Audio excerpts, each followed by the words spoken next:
Bonjour et bienvenue pour cette nouvelle entrevue. Aujourd'hui, je suis avec Gaëlle Baldassari, qui est coach et formatrice et qui a créé le programme Kiffe ton cycle.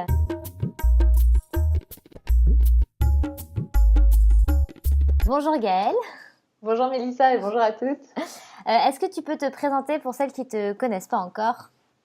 Oui, alors donc je suis Gaëlle Baldassari, je suis coach physio-comportemental. J'ai créé Kiffe ton cycle. En fait, l'esprit de ce que je propose, c'est de permettre aux femmes de comprendre que leur cycle menstruel est une chance parce qu'elles peuvent s'appuyer dessus et c'est ce dont on va parler là, j'imagine, pendant ces quelques temps qu'on va rester ensemble. Oui, en effet, c'est vraiment intéressant parce que tu évoques la notion de coaching avec le cycle. Et c'est intéressant parce que on n'entend pas beaucoup encore le fait que le cycle féminin, ça peut être un coach. Et toi-même, tu es coach, donc comment tu peux faire le lien entre le cycle et le coaching pour toi? C'est quoi le rapport entre les deux en fait? Ok, alors le rapport pour moi, c'est que en fait, quand je reçois un client en cabinet de coaching, un client ou une cliente, je vais commencer par mettre la personne, par lui proposer de faire des actions assez immédiatement, en mouvement, pour pouvoir quelque part déclencher quelque chose. Ensuite, je vais lui proposer d'aller regarder les fruits de ces actions. Derrière, je vais lui dire, ok, maintenant qu'on a fait ces premières actions parfaitement imparfaites, qu'est-ce qui est à améliorer là-dedans? Qu'est-ce qui a pas été top? Qu'est-ce qu'on peut changer, etc. Et puis ensuite, je vais lui proposer de faire un bilan de ça et de recréer un nouveau plan d'action pour repartir. Okay. Donc ça, c'est comment ça se passe dans un cabinet de coach complètement classique. Et en fait, ce qui est impressionnant, c'est que le cycle nous propose exactement la même chose. Il nous fait passer par exactement les mêmes phases. Donc pour moi, c'est évident que le cycle, en fait, est un coach interne qui nous met dans ce mouvement-là de croissance. Mais pour ça, il faut qu'on l'écoute. C'est ça. Et du coup, pour savoir un petit peu, parce que si le cycle féminin est un coach, comment tu te bases en fait? Est-ce que c'est un lien avec les phases du cycle où tu as passé par différentes étapes du coaching par exemple? Ou comment tu fais un peu pour suivre ce coaching avec ton cycle féminin? Eh bien c'est ça en fait. L'idée c'est qu'il va y avoir à peu près 4 phases. Coucou le chat. Un petit passage, je suis gazée de temps en temps. Il va y avoir à peu près, donc il va y avoir 4 phases qui vont correspondre aux différentes phases hormonales qu'on peut voir notamment dans ton approche et dans tout ce que tu peux proposer, qui vont nous mettre dans des états d'esprit qui sont les états d'esprit du coaching en fait. Donc dans un cycle, on passe par ces 4 phases. Donc la phase que moi j'appelle la phase de prise d'élan, donc la phase où on est rapide et on se met en action. La phase ensuite où on va récolter les fruits.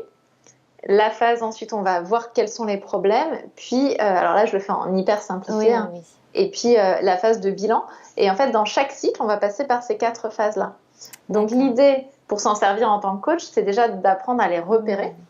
De savoir comment on fonctionne. Parce que déjà, moi, je donne des grandes généralités, là, mais chacune a sa façon de fonctionner. Oui, c'est ça. Donc, la première chose, ça va vraiment être l'auto-observation. Déjà, je repère comment je fonctionne, je repère moi par rapport à cette théorie-là, comment je suis. Et puis, une fois qu'on s'est auto-observé, une fois qu'on a compris comment on fonctionnait, eh bien, c'est d'utiliser ces différentes étapes-là pour faire passer notre projet par ces différentes phases-là, en fait. D'accord. Donc, toi, tu utilises, par exemple, l'aide du cycle féminin pour mettre en place des projets? Clairement. D'accord, ok. C'est complètement ça. En fait, moi, tout mon travail d'entrepreneuse et tout le travail que je fais en tant qu'entrepreneuse passe par le cycle menstruel, en fait. Et en fait, est-ce que juste tu peux faire un petit point, parce que j'aime bien poser cette question de manière générale pour que les femmes apprennent un peu à te connaître, mais d'un point de vue plus intime. C'est quoi, toi, ton histoire avec ta féminité, la contraception, ton cycle, pour un peu savoir aussi comment t'en es arrivée là avec toutes ces réflexions, tu vois?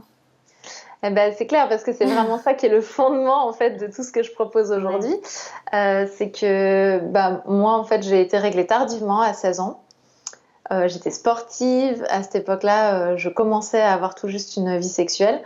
Donc très normalement, parce qu'en plus c'était douloureux pour moi la première fois que j'ai eu mes règles, je suis allée voir une gynécologue qui m'a proposé de me mettre sous pilule, alors même que mon premier cycle n'était pas terminé. D'accord. C'est-à-dire qu'en fait, elle m'a prescrit, je m'en souviens très bien, hein, c'est fou parce que c'était il y a un petit moment maintenant, mais elle m'a prescrit du Dufaston qui permettait de redéclencher des simili-règles en fait, et donc de démarrer mon J1 de pilule alors que mon premier cycle n'était pas terminé.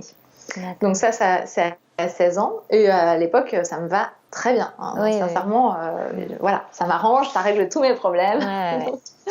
Donc c'est parfait. Donc je vais prendre la pilule jusqu'à mes 25 ans. Donc de 16 ans à 25 ans, je vais prendre la pilule en continu, en changeant de temps en temps de pilule, mais voilà, globalement en continu.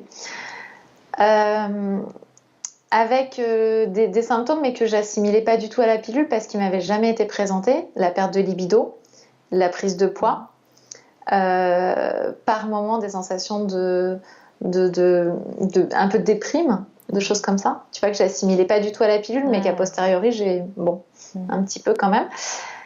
Et à 25 ans, je pars faire le tour du monde pendant 1 an, toute seule avec mon sac à dos. Et je vais voir mon médecin avant, et il me dit, bah écoute Gaëlle, il y a un truc hyper simple, tu prends la pilule en continu, comme ça tu n'auras pas tes règles, tu seras tranquille. Donc moi je me dis, yes, ça, ouais. Bah ouais, à cette époque-là. Voilà, surtout quand tu voyages, tu te dis, ouais, c'est super, j'achète. C'est ça. Donc je pars avec mes, je sais plus, X plaquettes, ma quinzaine de plaquettes de pilules, et je pars faire le tour du monde, et au bout de 3 mois, je commence à avoir des saignements, bien que la prenant en continu. Et donc là, je me dis, ok, mon corps est pas super d'accord avec ce qui se passe. Il se passe un truc peut-être. Mais bon, voilà, je gère le truc. Donc en fait, je décide d'arrêter la pilule, de laisser les saignements normaux se faire des règles, et puis de repartir. Et en fait, j'enchaînais 2 plaquettes, et je laissais une période de saignement en fait, parce que c'était ce que mon corps acceptait. Donc voilà. Je reviens de ces 1 an de tour du monde, et je décide que plus jamais aucune hormone ne rentrera à l'intérieur de moi. D'accord. Et ça a été quoi le déclic? Parce que... Bah ça, en fait, le fait que mon corps se mette à saigner en continu m'a fait prendre conscience qu'il y avait un impact en fait. Tu vois, c'est bizarre de dire ça parce que non mais c'est vrai, ouais. Voilà, j'avais pas vraiment de conscience qu'il y avait un impact. Pour moi, c'était juste contraceptif, et puis ça réglait les problèmes. Enfin voilà, mais j'avais pas forcément de conscience que ça avait un impact sur moi. Et le fait que mon corps suive pas tout à fait le projet établi, je me suis dit merde, mais en fait, je lui fais peut-être subir un truc en fait. C'est ça. Et puis peut-être aussi le fait de l'avoir prise en continu, ça m'a donné cette sensation de, tu vois, une quantité impressionnante, alors que pas forcément plus qu'avant, mais voilà, c'est la sensation que j'ai eue. Et du coup, le jour de mon retour de tour du monde, en plus, ce jour-là, je me suis séparée avec mon copain de l'époque, donc toutes les conditions pour que... Donc, ce jour-là, j'arrête de prendre la pilule. Et puis là, je me dis, bon, bah, ça va redémarrer normal, quoi. Et en fait, 1 an, jour pour jour après, je n'avais toujours pas mes règles. D'accord. Donc voilà. Donc là, j'ai cru que j'étais stérile. Je voulais pas aller voir un gynéco parce que je voulais pas qu'on m'annonce de mauvaises nouvelles. Bref. Bon. Et à ce moment-là, je rencontre mon conjoint, qui est le papa de ma fille aujourd'hui et qui est toujours mon conjoint actuel, qui me dit, enfin à qui je révèle la chose en mode complètement effondré, et qui me dit, tu peux juste pas rester comme ça, tu vas aller voir quelqu'un, quoi. Je prends rendez-vous avec une gynécologue, et juste après avoir pris rendez-vous, j'ai mes règles. Bon, ça. Et comme à Paris, il faut quelques semaines pour avoir le rendez-vous. Alors qu'on dise pas qu'il n'y a pas un lien entre l'émotionnel et le corps. Exactement, voilà, c'est ça, tu vois. Voilà. Bien sûr, et puis bon, bah, mon cycle va redémarrer à peu près normalement. Moi, j'ai un cycle plutôt long, mais mon cycle va redémarrer à peu près normalement. Et puis en même temps, moi, je vais commencer une carrière, enfin, j'avais déjà commencé avant mon tour du monde une carrière dans la banque, mais je vais reprendre avec des ambitions un peu plus importantes, avec des postes plus importants, etc. Et là, je vais partir à fond dans mon boulot, où je vais bosser pour te donner un exemple. En gros, je travaillais de 20h à 21h30 à peu près. Enfin, de 8h le matin à 21h30. Et en même temps, je passais un master en cours du soir, un DESS en cours du soir. Ouais, donc tu étais nuit et jour, quoi. Voilà. Et donc, je travaillais aussi les samedis toute la journée. Enfin, bref, voilà, j'y étais en permanence. Hein. Le petit truc qui était drôle, c'était que si mon conjoint n'avait pas été là, j'aurais pas pu manger parce que je pouvais pas aller faire les courses sur les heures d'ouverture du...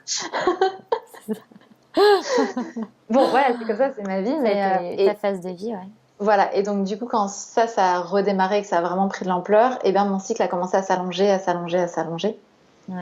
Mais naturellement, là, je prenais pas d'hormones à ce moment-là. Et donc, jusqu'à arriver à des aménorrhées de 4-5 mois, voilà, régulièrement. Et ça m'allait bien, parce que j'étais tranquille.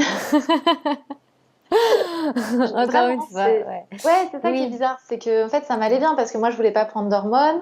Bon, bah, on avait une activité sexuelle quand même, et donc du coup, bon, on utilisait le préservatif, mais ça limitait aussi les risques. Bah oui, c'est ça. En fait, ça m'allait bien, et donc quelque part, j'ai switché en mode un peu mec, quoi. C'est-à-dire que moi, le féminin en moi, en gros, si on m'expliquait qu'il y avait quelque chose que je pouvais pas faire ou que je devais faire différemment parce que j'étais une fille, c'était no way, quoi. Je voulais absolument pas être amenée à ma condition de femme, tu vois. Donc en plus, j'étais dans un monde très très masculin où mes pères étaient pour la plupart des hommes, donc. Ouais, finalement, c'est peut-être tu t'es adapté à ton environnement, quoi. C'est ça. Bah, c'est la sensation que j'ai eue, exactement. Et puis un jour, j'ai voulu avoir un enfant. Quand même, être une femme, ça sert de temps en temps. Voilà. Et du coup, bah là, il y a eu le petit bug de ah ouais, mais en fait, la machine, elle fonctionne plus vraiment, quoi. Donc, je me suis dit, bon, c'est pas grave, je vais laisser faire la nature, ça arrivera à un moment ou un autre. Et puis, en fait, ça arrivait pas. Il y avait toujours ces aménorrhées assez longues, etc. Au bout de 2 ans, parce que je suis tranquille, enfin, j'étais tranquille sur le sujet d'avoir un enfant, parce que j'avais ma carrière, donc j'étais pas à fond tous les jours à dire, je veux un enfant, je veux un enfant.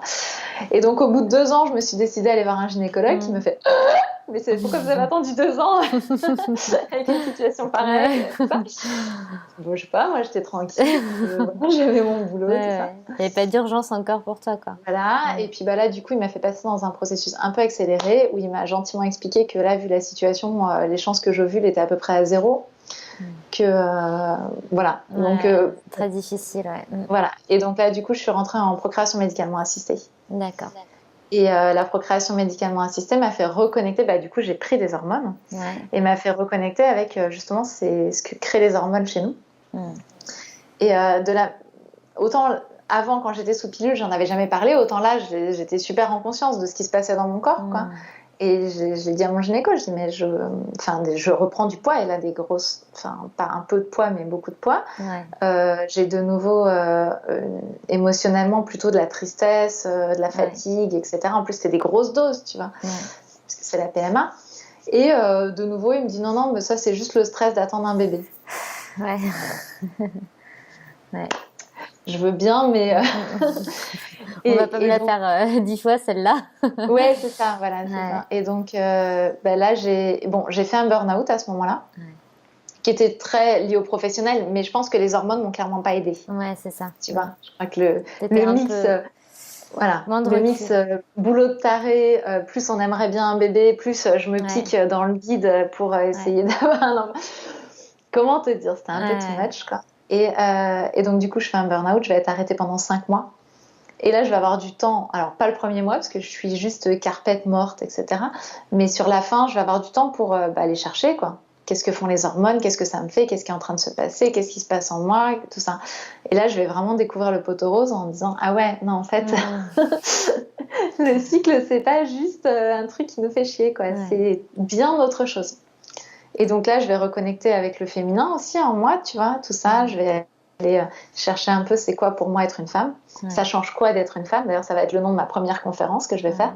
C'est être une femme, ça change quoi, tu vois.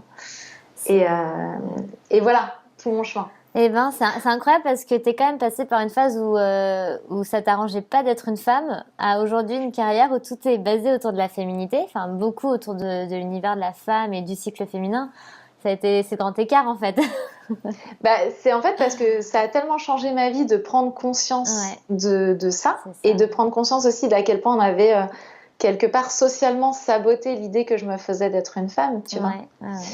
Que je me suis dit mais ça, je peux pas garder ça pour moi. Et en fait quand j'ai accouché d'une petite fille, là, c'est devenu une évidence qu'il faut que je change le monde pour les femmes, en fait, tu vois. C'est ça. Donc, c'est ça le truc aussi. C'est que jusque-là, c'était un peu mon combat à moi. Et puis, vient ce jour de l'accouchement où je découvre, parce que je ne savais pas avant que c'est une fille que j'accueille. Et là, je me dis, mais je dois changer le monde, quoi. C'est ça. Ça a été important à ce moment-là, quoi. C'est ça. C'est marrant parce que moi, c'est un peu la même... on va dire c'est cette même force qui m'a dit qu'il fallait que je fasse quelque chose aussi quand j'ai arrêté la pilule. J'ai découvert mon cycle aussi. Et que avant, j'avais pas de problème, hein. J'avais des effets secondaires comme toi, mais je savais pas que c'était la pilule et tout. Et quand je me suis rendu compte, je me suis dit, mais en fait, on m'a menti tout ce temps. Ok, il va falloir faire quelque chose, là, c'est pas possible, tu vois. Et c'est ça, en fait, qui t'anime, c'est un peu ce côté de te dire, une petite trahison quand même, tu vois, de dire, bon, bah maintenant, ok, je suis au courant, je vais mettre la main à la pâte et je vais participer, quoi. Mais c'est... En plus de la trahison, moi, je me suis dit, il y a un truc qui s'est perdu. Ouais. Ma mère, quelque part, elle y est pour rien, mais elle a vraiment rien reçu. Ouais. J'ai l'opportunité de reconnecter à ces informations-là. Ouais. Moi, je veux réhabiliter ça, en fait, tu vois. Ouais. Et donc, j'ai été effectivement creuser dans l'histoire, comprendre pourquoi ça s'est perdu aussi, qu'est-ce qui s'est passé. Et du coup, j'ai compris le cheminement. Et je me suis dit, ok, pour réhabiliter ça, l'idée, c'est pas de le réhabiliter de l'ancienne manière, entre guillemets, qui était quelque chose de très connecté à la nature, mais pas du tout connecté avec le monde des femmes aujourd'hui, tu vois. Mon idée, ça a été de me dire, ok, pour le réhabiliter, j'ai envie de le réhabiliter dans ce que vivent les femmes aujourd'hui, dans le droit qu'elles ont d'être ambitieuses dans leur boulot, dans le droit qu'elles ont de vraiment monter très très haut si elles le veulent, exploser tous les plafonds de verre, si elles le veulent. Si elles veulent pas, elles ont aussi ce droit-là, tu vois. Mais j'ai envie de le réhabiliter dans une vie de femme moderne. Ouais, c'est ça. Tu vois. En cohérence avec nos besoins actuels, quoi. Voilà, c'est ça. Et parce que du coup, toi, ce qui est intéressant de ton parcours, finalement, c'est que t'as pas de cycle régulier. En fait, c'est marrant parce que quand tu commences à t'intéresser à ça, tu te rends compte qu'il y a un nombre incalculable de femmes qui ont des problèmes de cycle. Vraiment de tout ordre, que ce soit des cycles irréguliers ou des pathologies liées au cycle féminin. En fait, on est très très nombreuses à avoir des soucis au niveau de notre cycle. Donc, comment tu rattaches ces notions de cycle avec le fait que, par exemple, tu as des grandes périodes d'aménorrhée? Pour une femme qui aurait des cycles irréguliers, elle aurait peut-être tendance à se sentir moins concernée, tu vois, a priori, en disant, oui, mais bon, moi, j'ai un cycle qui dure 3 ou 4 mois. Enfin, comment je fais? Comment je me repère?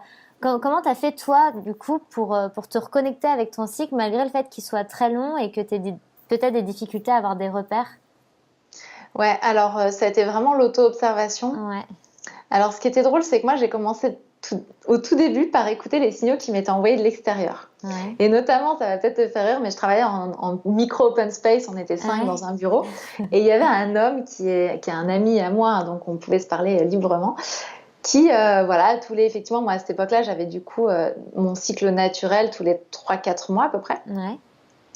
Et donc, tous les 3-4 mois, je faisais une espèce de tornade blanche dans le bureau. Mais vraiment, quoi. Je rangeais tout, de taré, quoi. Enfin, voilà. Et c'est drôle parce que sa réflexion à chaque fois, c'était de me dire, ah, je vais appeler ton chéri parce que ça va être chaud à la maison ce soir. Et tu vois, moi, je connectais pas à ces informations-là que c'était relié au cycle. Et quand j'ai découvert le poteau rose, du coup, j'ai pu reconnecter ces trucs-là.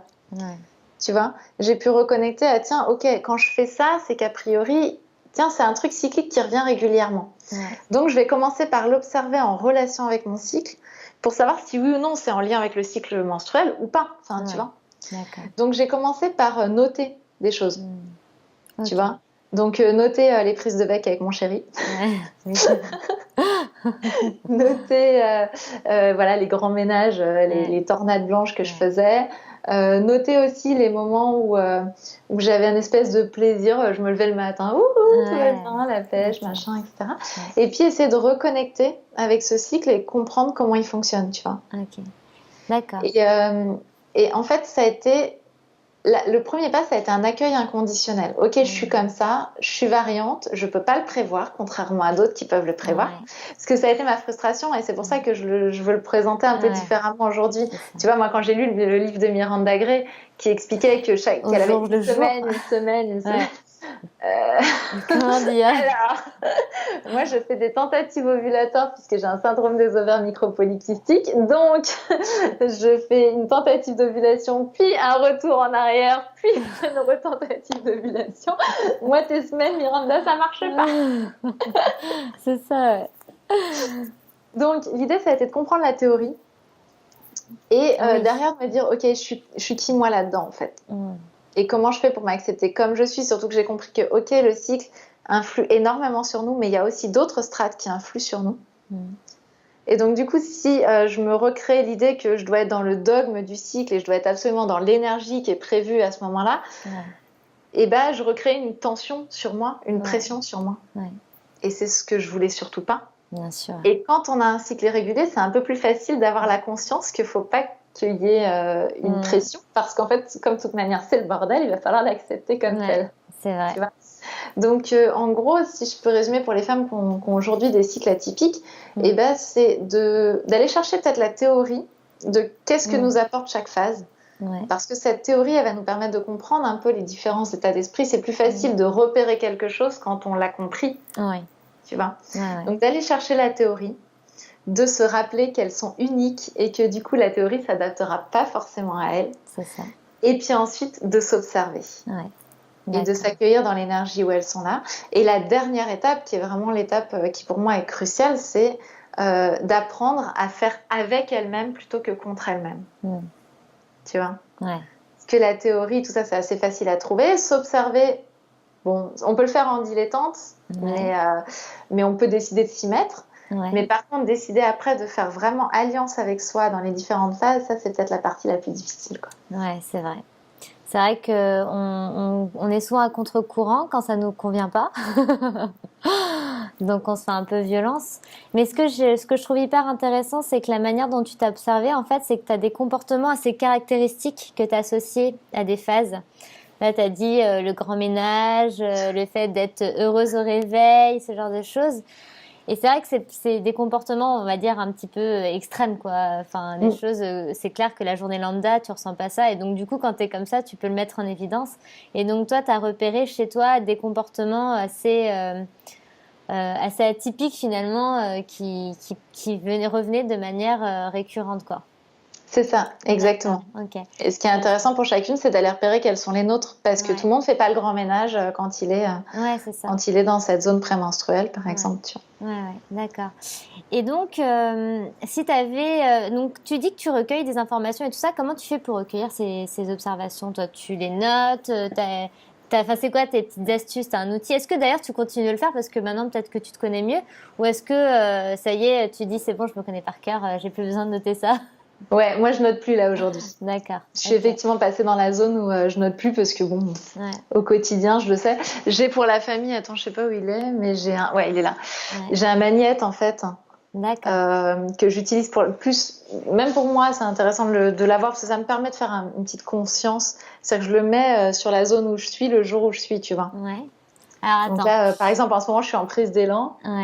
Comment faire pour te le montrer? Voilà. Là, en ce moment, je suis en prise d'élan. Donc, en fait, je le mets en haut, tu vois, et comme ça, je sais où est-ce que moi j'en suis. Ah oui, et puis tu as mis au-dessus motivée, ambitieuse, déterminée, rapide. Donc, c'est l'énergie globale de cette Exactement. phase. Super. Tout à fait. C'est l'énergie de la phase, tu vois. Et du coup, j'ai comme ça, chaque phase, une énergie. Tu vois. Et donc, ça, c'est sous forme de magnète. Donc, ça, c'est sur le frigo. Ah, c'est génial. Donc là, l'avantage de ça, c'est de communiquer en famille. D'accord. Du coup, je sais quand je pars en cacahuète, souvent ma fille va voir le frigo et puis si elle voit que c'est donc sur la phase du tube, donc la phase du tube, c'est la phase de prémenstruelle. Si elle voit qu'on en est là, en général, elle fait OK, je comprends. Tu vois, elle a 4 ans et demi, elle a déjà compris le truc. Ça. Mais en plus, c'est très visuel et c'est vrai que ton image du surf, elle est encore plus forte quand on voit les dessins là. Parce que le tube, ça peut... Enfin, tu vois, quand t'es pas une grande surfeuse comme moi, tu comprends le concept. Mais quand tu comprends que t'es pris dans ces vagues, en fait... c'est ça, dans le tunnel, vraiment. Voilà, t'es pris dans le tunnel et que du coup, t'as beaucoup moins de recul et que, voilà, on comprend mieux pourquoi on a ces émotions-là, pourquoi on est sensible et pourquoi c'est pas le moment de nous embêter, quoi. C'est exactement ça. Et du coup, donc, moi, aujourd'hui, j'ai plus que ça. Par contre, pour répondre à ta question, comment on fait pour suivre le cycle? Moi, j'ai commencé par le suivre sur des applications, notamment l'application Clue, qui est la plus connue, qui permet de noter plein de trucs. Par contre, le gros inconvénient, c'est que derrière, c'est super compliqué d'aller regarder le cycle. Reprendre les événements. Bah oui, de recomprendre ce qui s'est passé. Surtout moi qui avais un cycle long, je te raconte pas, fallait que je reclique jour par jour pour voir ce que j'avais noté. Donc, la galère, Donc un peu galère, mais ça m'a permis par exemple de continuer de noter pour les jours où j'avais pas ce que je vais te dire après. Et sinon moi j'utilise une fleur de cycle. Alors c'est dommage, j'en ai pas là sous la main parce qu'elle est pas, elle est dans mon dossier en bas, qui en fait est un mandala. D'accord. Avec une section par journée. Et donc j'ai appelé ça une fleur fleurs de cycle. Et du coup, comme il y a plein de femmes qui ont des cycles très irréguliers, j'ai fait des fleurs de cycle pour toutes les durées de cycle possibles et imaginables. On trouve toujours 28 jours, tu vois. Moi, c'était horrible. Je faisais 3 fleurs de cycle. Enfin, je faisais 3 mandalas lunaires, là, comme ils appelaient ça. Et du coup, c'était hyper frustrant pour moi parce que je voulais pouvoir revoir tout en une fois. D'accord, super, ok. J'ai créé effectivement des fleurs de cycle avec toutes les durées possibles et imaginables. Ok, on pourra les retrouver, peut-être c'est sur ton site. Ouais, c'est sur mon blog. Sur ton blog, d'accord. On pourra mettre le lien sans problème. Okay. Et donc du coup, j'utilise ça et je note chaque jour, je notais à l'époque chaque jour à peu près entre 2 et 3 mots qui représentent un peu l'énergie de la journée. D'accord. Et puis alors je me faisais des petits numéro 1, numéro 2, numéro 3 pour noter les jours où j'avais envie de rajouter des infos supplémentaires. Ouais. Genre je me suis pris la tête avec tout le monde. D'accord. Des petits astérix genre... Voilà, c'est exactement ça. Ça mérite l'astérix, au bout de 40 astérix, ça fait bizarre. Donc du coup j'avais mis des numéros à la fin. Et ça me permettait aussi de noter les zones d'insomnie, par exemple, les choses comme ça. En fait, tout ce que je pensais noter. Et en fait, ce qui est drôle, c'est que par contre, je me suis observée sur pas mal d'années avec la fleur. Et du coup, j'ai pu voir, je me disais, bah, ok, là, ce cycle-là, pendant 2-3 cycles, je vais vérifier tel et tel critère, mais pas tous en même temps, tu vois. Oui, parce qu'il y a plein de choses, il y a plein de plans à travailler. Il y a énormément de choses. Puis je pense qu'au début, tu sais pas trop quoi noter. Pour ça, tu dis écrire 2-3 mots, c'est bien, ça met juste te dire, ok, qu'est-ce que je vais écrire 2-3 mots qu'après une journée. Après, plus tu notes et plus tu vois des choses, et à mon avis, à la fin, tu as envie de noter parce que tout te semble important, quoi. Bah, c'est ça, ouais. C'est exactement ça. Okay. Et donc, je note 2-3 mots. Moi, ce que je propose aussi, c'est si les personnes ont envie d'illustrer par un espèce de petit pictogramme. La sensation générale de la journée, tu vois. Et ça peut être aussi par une couleur. Donc moi, je faisais les 3. En fait, je mettais une couleur sur la journée, les 2-3 mots, et puis un petit picto qui me permettait d'illustrer. Ça me prenait 2 minutes c'est ça. À faire, tu vois. D'accord. Et puis ça fait beau retour sur toi-même après. Et voilà. Et donc à la fin du cycle, au début du cycle suivant, je reprenais l'intégralité de ma fleur de cycle. Et là, je revenais en arrière. Alors, c'est intéressant parce qu'à l'époque, je pensais que 14 jours, c'était forcément l'ovulation. J'ai appris depuis que c'était pas tout à fait ça. Pas trop. Mais voilà. C'est intéressant, on évolue, tu vois. C'est ça. Et bref, du coup, je revenais en arrière et puis je voyais un petit peu comment se divisaient les phases, s'il y avait une cohérence ou pas. Parce que d'ailleurs, il y avait des jours qui étaient complètement incohérents. C'est ce que je te disais tout à l'heure. Il y a d'autres choses qui influent sur nous. Mais tu vois, ça m'a permis de me comprendre et puis de m'accepter dans cette variation aussi. Parce que c'est pas si évident. Moi, autant je maîtrisais très très bien d'être en prise d'élan, donc d'être dans la phase pré-ovulatoire. Ça m'allait très très bien. Et d'ailleurs, c'est pour ça que j'y restais très longtemps, tu vois, notamment quand je travaillais. Autant descendre dans le tube et descendre dans le syndrome prémenstruel et puis ensuite dans la zone où on se pose sur notre planche, donc la zone des règles. Bah, moi, c'était pas des zones qui me convenaient, quoi, tu vois. Donc, quelque part, de m'observer m'a permis de les réhabiliter aussi. Dans tout ce qu'elles m'apportaient de positif, dans tout ce qu'il y avait d'intéressant à les utiliser, tout ça. Et ce qui est hyper intéressant, là, c'est qu'en fait, en te reconnectant à ton cycle, t'as compris après coup pourquoi avant, peut-être, t'avais des cycles avec des phases préovulatoires très longues. Parce que tu étais dans une énergie et un environnement très masculin. Et du coup, c'est l'énergie, on dit, la phase œstrogénique très yang. Donc, du coup, en fait, c'est après coup que tu as compris l'intérêt pour toi, finalement. Ton corps s'est adapté à un désir, même si c'était inconscient, finalement. C'est complètement ça, parce qu'aujourd'hui, j'ai rien fait de spécial. Et mon cycle est beaucoup plus court. J'ai toujours un syndrome des ovaires micropolykystiques qui fait que mon cycle est un peu plus long que la moyenne, mais il est beaucoup moins long qu'il ne l'a été. Et là, maintenant, ça s'est complètement stabilisé, tu vois. C'est équilibré. Donc, c'est complètement ça. C'est génial. C'est une super approche parce que, tu vois, justement, quand on a des cycles irréguliers, on va voir l'aspect physiologique, on va traiter même les mémoires et tout ça. Mais même déjà voir le présent, l'environnement et ce que ça connote pour vous, pour soi-même d'avoir des règles et tout, ça peut déjà expliquer aussi pourquoi on a des cycles un peu particuliers, quoi. Ouais, et puis alors pas que d'avoir les règles, parce que moi on me disait souvent ça, et puis je me disais mais moi je m'en fous de mes règles, parce qu'en plus elles étaient plus du tout douloureuses après, donc... Tu vois, donc du coup, quand on me connectait à ça, je me disais, je m'en fous. C'est vraiment l'état d'esprit plus. C'est l'état d'esprit, notamment l'état d'esprit de la zone prémenstruelle, qui clairement était une zone de blocage pour moi. Enfin, je voulais pas y aller. Le côté libre, créatif, mais quelque part rageux vis-à-vis du monde pour pouvoir se protéger de ça, c'était un truc qui était pas ok pour moi, quoi. C'était pas acceptable. Quand j'étais dans cette zone, d'ailleurs, je disais, je suis pas moi. Bah si, en fait, je suis moi. Il y a un autre bout, quoi. Mais je voulais pas accepter que c'était moi, tu vois. Donc l'observation m'a aussi permis d'accepter que c'était moi, et que ça faisait partie de moi, et que ça m'apportait énormément de choses, en fait. Ok. Et du coup, avec le recul et les coachings que tu as pu faire, du coup, est-ce que tu as eu des bonnes surprises, notamment par exemple des coachings de femmes qui auraient pu reconnecter avec leur cycle? Tu fais le lien entre l'entrepreneuriat, les femmes entrepreneuses, le fait d'avoir des projets et le cycle. Donc c'est vraiment aussi dans l'univers du travail. On peut le développer sur plein d'autres plans. Mais est-ce que tu as eu des expériences assez intéressantes, ou même toi, tu as fait des découvertes à travers des coachings sur d'autres femmes qui auraient reconnecté à leur cycle et peut-être qu'avant, elles n'étaient pas du tout, quoi. Bah, moi, toutes les femmes qui sont entrées dans mon cabinet n'étaient pas connectées à leur cycle. Ouais.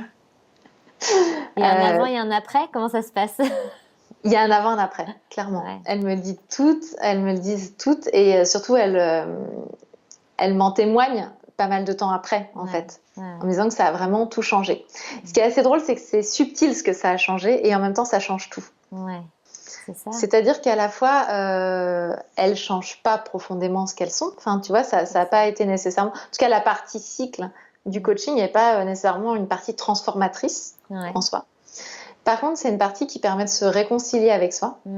Et d'agir avec soi-même. Et du coup, on est moins en lutte contre soi et contre le monde extérieur. Donc, pour te donner des exemples, notamment, il y a quand on a fait un burn-out, moi c'était mon cas et c'était le cas de plusieurs de mes clientes, on a très très souvent la peur de retomber dans le burn-out.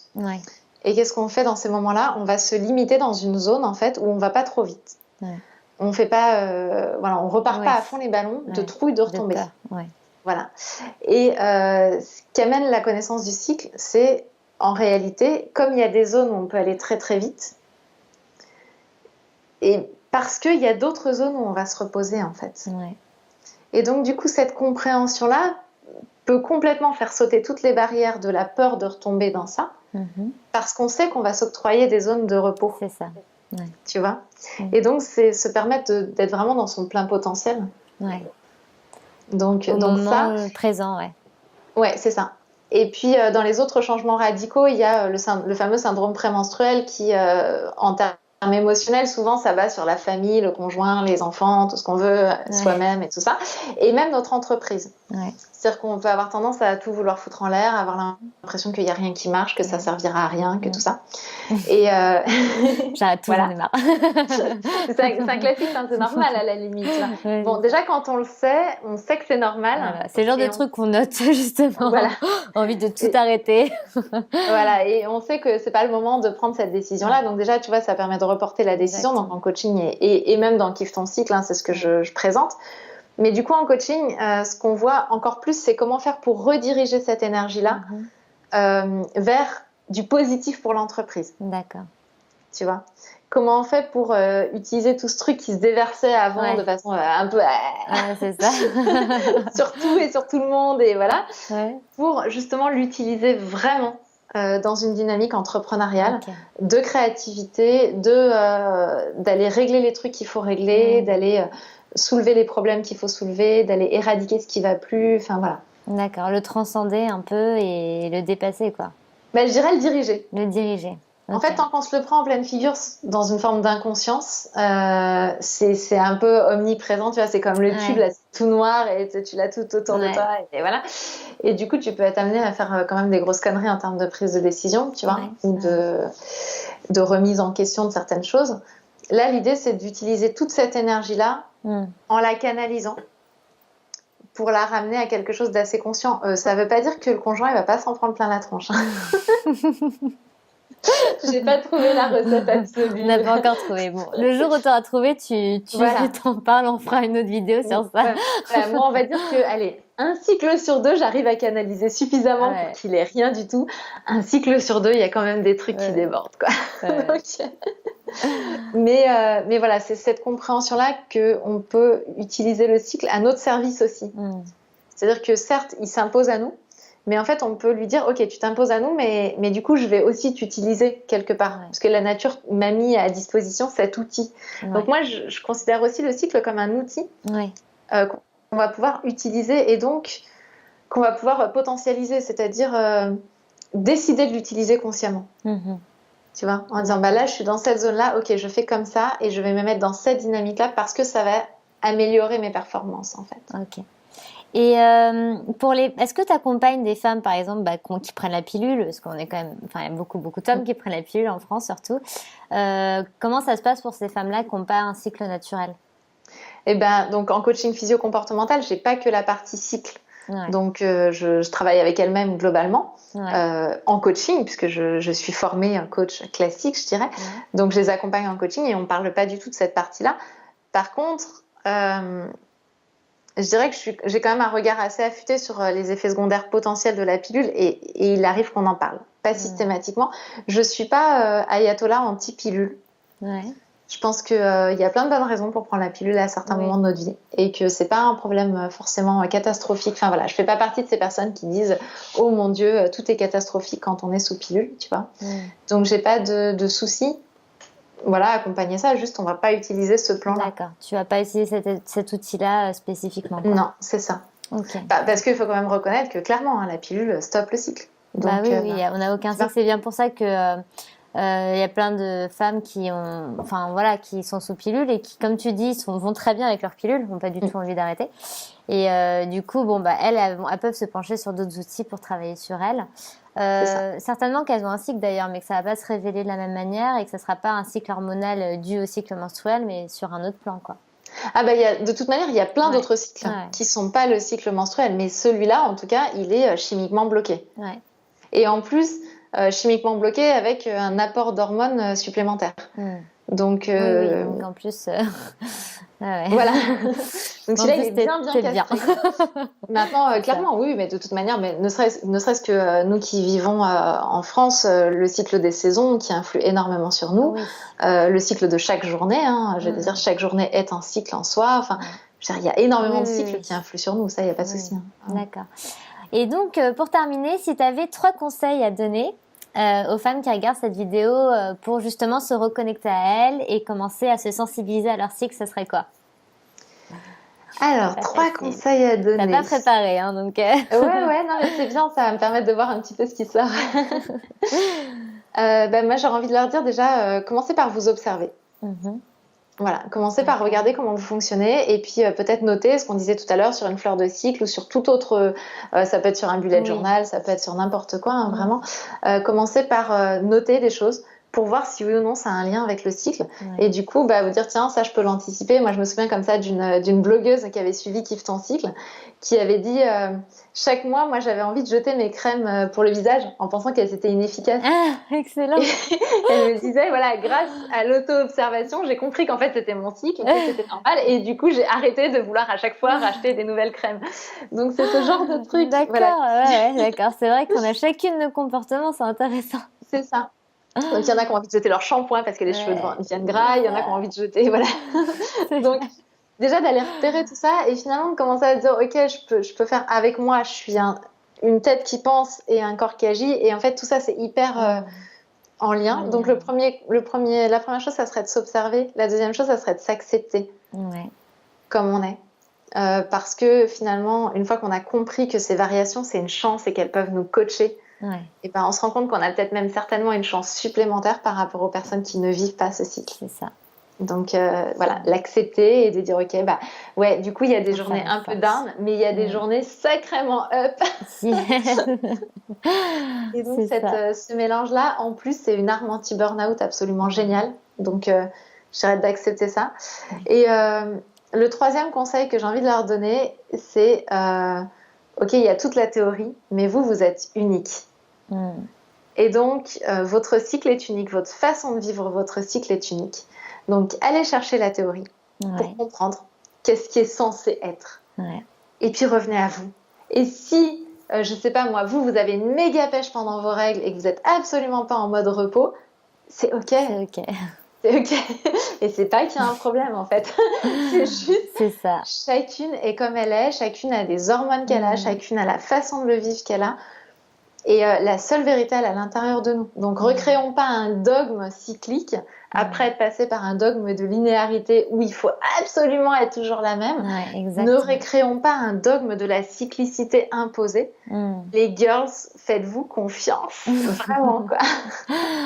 Merci beaucoup, bravo. Et merci pour ces conseils précieux parce que ça fait du bien. C'est vrai que quand tu commences à te reconnecter à ton cycle et que tu pars justement dans tous ces ouvrages, ces archétypes et tout, tu te replonges encore dans d'autres schémas.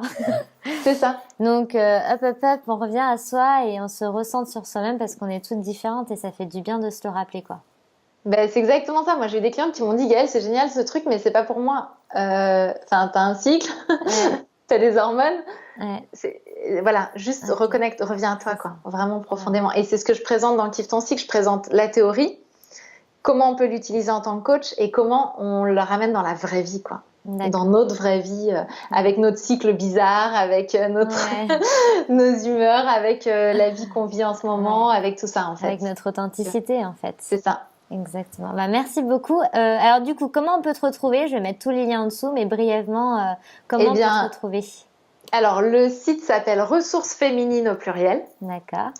Et le programme que je propose, il s'appelle Kiffe ton cycle, parce qu'on est vraiment là pour kiffer son cycle. Donc, on peut me retrouver sur Facebook, sur mon site. En général, quand on tape Kiffe ton cycle, on me retrouve assez facilement. Merci beaucoup.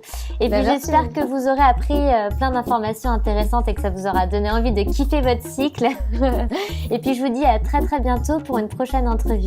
Ciao. Ciao.